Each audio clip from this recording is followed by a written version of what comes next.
Hello YouTube, today I'm taking a little bit of a break from all these computers and all these operating systems and everything else that goes with it to make a little quick chocolate spread with almond. And yeah, well, I did do that a long time ago. I think it was last year, but I improved it, and then this is going to be my almond chocolate spread version 2. I never thought I'd upgrade to and I never thought I'd upgrade a recipe to a version. Anyways, this whole shenanigan cost me $13.89, and I'll show you what you will need. First, we need pure dark chocolate. This bag cost me $4.97. Number 2, we're going to need a 90% cocoa bar. This is a 100 gram. It cost me $2.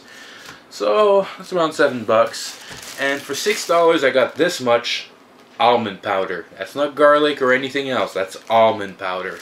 So yeah, so if you want to do that, I'd recommend going to your local bulk store. Bulk Barn will rip you off. I mean, this cost me around $7. Okay, let's exaggerate it to $8 at most.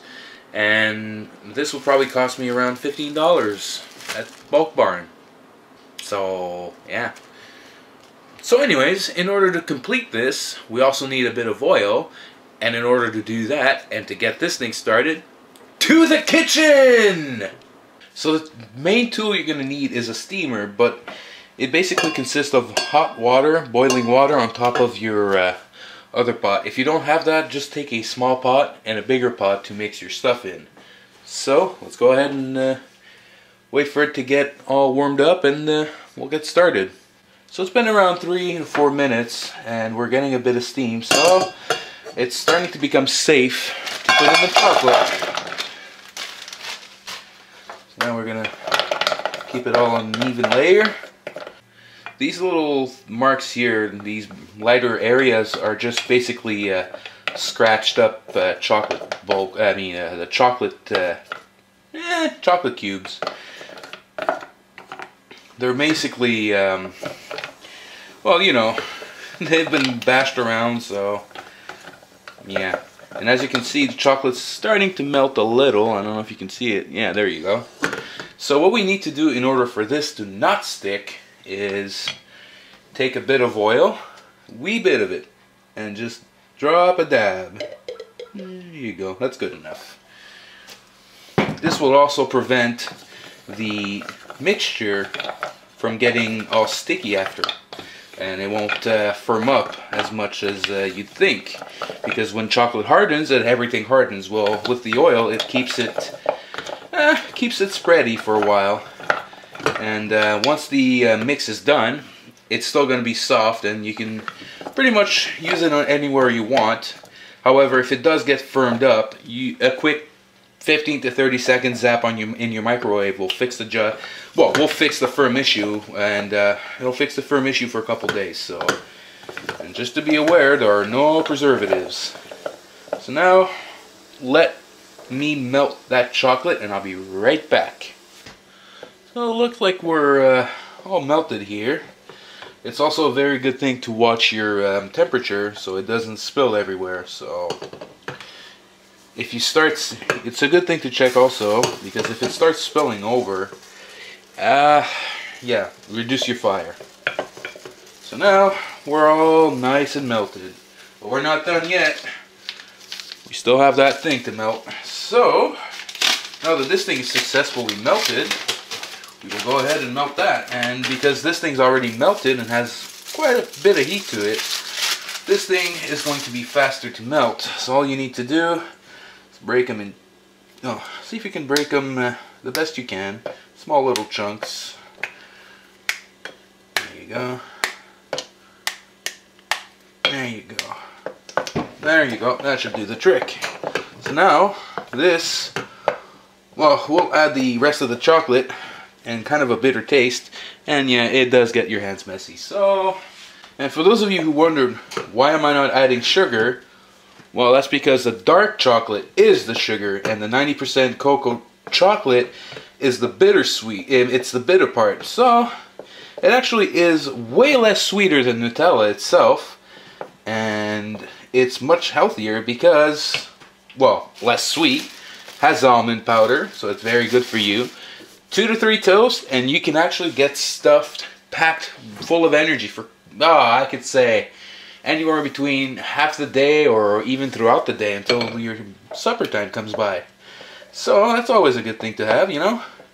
And there's no milk, there's nothing, there's no preservatives, and because, well, it is well preserved anyways, you don't have to worry about it for a couple months. But that is if it's going to stay there.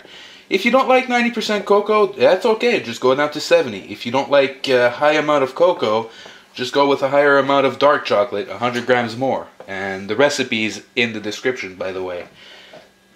The only difference is it's going to be a little bit more sweeter, and that's pretty much it. And as I was telling all this, the whole thing's melted now. So now, here comes the good part. This goes in here. Theoretically, it's 1 cup. But I have no idea. I'd say it's more or less of a cup. Let me measure that. So here's my cup. A little bumpy, but a little bit more never hurt. Now you mix that. Now you gotta be very patient. Don't mix it like a bat out of hell. Everything's gonna fly everywhere. And this should be basically it. Now, if you do want a bit more, it's basically go by taste. So I'm gonna go ahead and taste mine.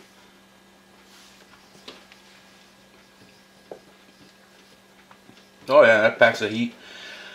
I could use a bit more. So we'll say about 1.5 cups.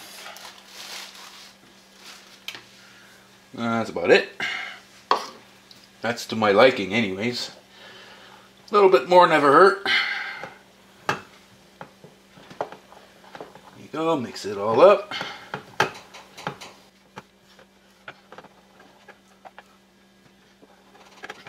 And there it is. Let me taste again.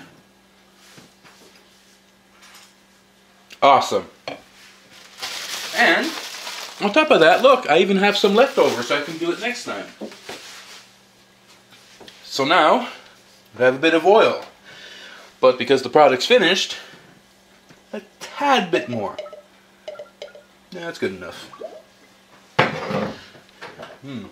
That thing's blooping at me. This will help keep the whole thing soft, even at room temperature. So here we go. Look at that. Look at that. And that's hot, so it's all melted. It'll be stiffer, that's for sure. But would you just look at that? Not only could you use it as a spread, you can do anything with that. I mean, if you want to make cookies, go ahead. If you want to make volcano cookies, that's even better. If you want to make chocolate cake, ugh, man, you got yourself a big puncher right here. So now, what do? I can't just take that out from there, you know. Well, prepare yourself a jar, and I'll be right back. So, today we have created our very own jar of almond chocolate spread version 2. And this thing, well, because it's been straight out of the pot, it's a little hot, so you might want to leave it for a couple of hours so it reaches room temperature. Don't put it in the fridge or the freezer, or it'll stiff right up. And on top of that, well, yeah, we got even leftovers for the next batch. That's good. So if you have any questions, comments, anything you've added to your own recipe from that one, well, you know where the comment section is. Don't hesitate and leave one. And of course, until next time, stay bold and take care.